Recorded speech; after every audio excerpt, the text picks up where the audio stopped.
मैं तेलंगाना सरकार के तरफ से मुख्यमंत्री होदा पे मैं आज नरेंद्र मोदी जी और भारतीय जनता पार्टी के नेता लोगों से मैं साफ साफ ये कहना चाहता हूँ, अगर सचमुच आपको हिम्मत है तो ये कमेटी फॉर्म कर दे के गवर्नमेंट ऑफ इंडिया से कोई मंत्री और ऑफिसर्स के एक कमेटी तेलंगाना को भेजो आज ही। अगर आने के लिए आपको किराए पैसा नहीं है तो मैं हवाई जहाज भेजूंगा। अब दिल्ली में रहा तो दिल्ली को भेजूंगा, या नहीं तो मुंबई में रहा तो मुंबई को हवाई जहाज मैं भेजूंगा। आप आओ।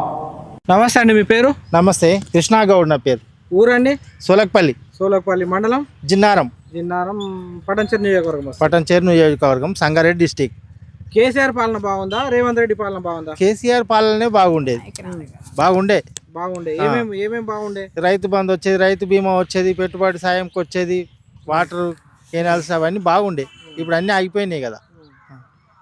కాంగ్రెస్ గవర్నమెంట్, రేవంత్ గవర్నమెంట్ నేను వచ్చిన తర్వాత 6 గ్యారెంటీలు ఇస్తున్నాడు. మీకు ఏవేవి అమలైనాయి 6 గ్యారెంటీలలో? ఏవైనాయి? 2 అయినాయి. బస్ ఒకటి, కరెంటు అయినాయి. ఇక తత్తిమ ఏది కాలే.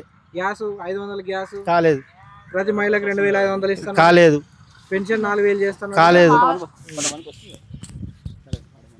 ఇప్పటికిప్పుడు ఎలక్షన్లు పెడితే ఏ పార్టీ గెలుస్తుంది? ఇప్పుడు తెలియదా? ఇప్పుడు ఏది కాలేదన్నప్పుడు వేయరని తెలుసు కదా. రైతులు మాత్రం వేయరు. రైతులకు అన్యాయం జరుగుతుందిగా. జరుగుతుంది. జరుగుతలేదా? జరుగుతుంది.